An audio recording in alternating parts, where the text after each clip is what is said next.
You know, when we think of the Buddha, we usually picture this silent, solitary figure totally lost in meditation. But what if I told you his greatest teachings weren't found in silence at all, but in conversation? Today, we're diving into the lost art of the Buddha's dialogues. Seriously, think about that for a second. If you stumbled upon something truly world-shattering, an idea that could change everything, how would you even begin to share it? You gonna write a book? Give a speech? Fire off a tweet storm? And that is the heart of what we're looking at today. Forget the silent statue under a tree for a minute. The ancient texts we're exploring reveal a completely different side of him, a master communicator who taught through these incredibly dynamic, personal, and honestly often surprising back and forths. And hey, these conversations weren't just with his followers or other monks. He spoke with absolutely everyone, from the most powerful kings all the way to, well, celestial beings. So let's start at the top, with the king. Okay, so picture this. You've got a king and queen, two of the most powerful people in the world, having a quiet moment alone on the upper terrace of their palace. It's this really intimate, totally human scene.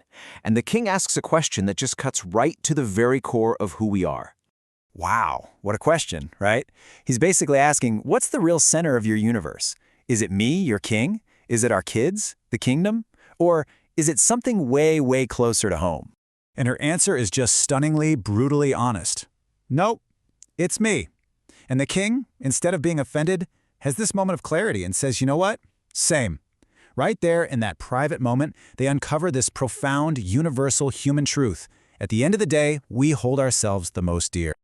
But here's where it gets really brilliant. The king, buzzing from this insight, goes and tells the Buddha all about it. And the Buddha, in his genius, doesn't just say, yep, you got it. He takes that little spark of personal insight and blows it up into this massive, powerful ethical teaching. He uses their conversation to show them, look, if everyone feels this way, if everyone holds themselves most dear, then the only logical wise path forward is to never, ever harm anyone else. Okay, but the Buddha's conversations didn't just stop at the palace walls. Oh no, they went cosmic. We're talking about dialogues with the gods themselves. So the texts say that while the whole world was sleeping, these divine beings, these devas, would literally descend just to get the Buddha's take on things. And these weren't just friendly check-ins. They were coming with these deep philosophical problems from a completely different plane of existence. And it's so interesting to see the contrast in what they were worried about. On the one hand, you have the kings, right? They're concerned with earthly stuff, winning battles, getting more wealth, justice for the kingdom. Super practical questions. But the devas, they show up with questions about the nature of the mind itself. Things like, how do you actually get rid of anger? What's real virtue? And what's the ultimate source of all light? And this is just a perfect example of how poetic and profound these celestial dialogues were. The Deva asks about light in a literal sense, and the Buddha's teaching immediately points beyond the sun and the moon to the inner light of wisdom. It shows how his answers were always perfectly tailored to whoever he was talking to, whether it was a king worried about his legacy or a god thinking about the cosmos. But not all conversations were with such sincere seekers. In fact, some of the most dramatic dialogues were actually internal battles, fought against the living embodiment of doubt and temptation. Think of Mara as the ultimate heckler. He's that little voice in the back of your head, the one that whispers all your doubts and fears, the one that tries to pull you off your path. So really, the Buddhist conversations with Mara are basically him having a dialogue with his own mind's potential for chaos, all personified. And just listen to Mara's taunt here. It's such a classic, insidious attack. He's trying to frame the entire spiritual quest in these petty, worldly terms. He's saying, oh, you're only out here meditating because you're a failure in the real world. You're broke, you're sad, you couldn't hack it. It's a jab right at the heart, questioning the very motive for seeking something deeper. But the Buddha's comeback is just a masterclass in flipping the script. He doesn't even engage on the level of wealth or success. He completely reframes the entire conversation. He basically says, I'm not running from sorrow. I've already dug it up by the roots and gotten rid of it. I'm not meditating because I'm lacking something. I'm meditating from a place of total freedom and fullness. Okay, so let's step back for a second. We have a king discovering a deep personal truth.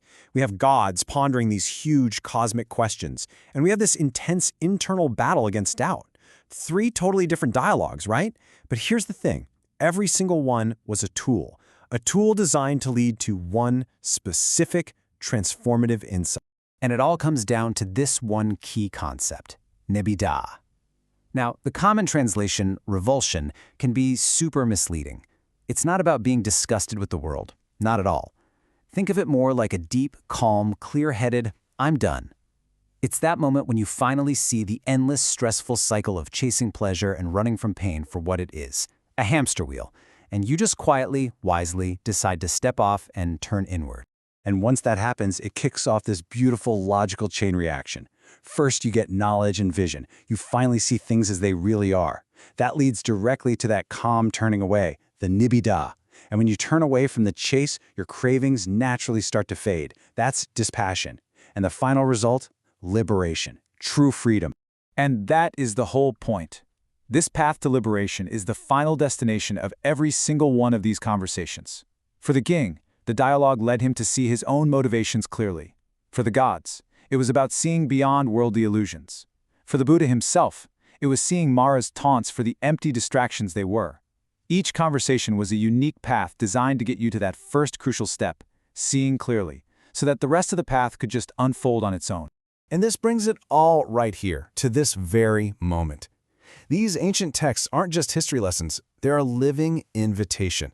This final verse is a direct call to action for us right now. The world's bait?